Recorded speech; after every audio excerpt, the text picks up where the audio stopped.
অসমীয়া ভাষাত প্ৰকাশিত উপন্যাসসমূহৰ ভিতৰত অন্যতম উপন্যাস দেবেন্দ্ৰনাথ আচাৰ্যৰ জংগম। 1984 চনত সাহিত্য অকাডেমি বঁটা লাভ কৰা জংগমৰ পাতে পাতে আছে দ্বিতীয় বিশ্বযুদ্ধৰ শিহৰণকাৰী বৰ্ণনা। এয়া জংগমৰ পাঠ আগবঢ়াইছো মই জোনাকংকন ভূঞাই।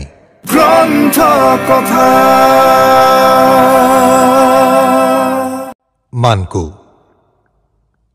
মাণ্ডালয়ৰ ওচৰৰ অকণমানি গাঁওখনত বিশাল ইৰাৱতীও যেন মৰমতে এটা পাক দি গৈছে।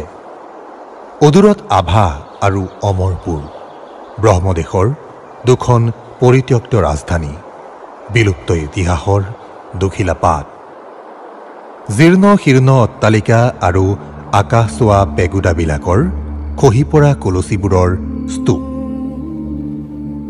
খেলুৱৈয়ে সাৱটি ধৰি জীয়াই ৰখা শিলালিপিৰ ভগ্নাৱশেষ আৰু মৰহা অতীতৰ সেই সৰি পৰা পাপৰিবোৰৰ অনুৱে পৰমাণুৱে বিয়পি থকা হেজাৰ বিজাৰ বলিতত্ব নৰনাৰীৰ প্ৰেতাত্মা।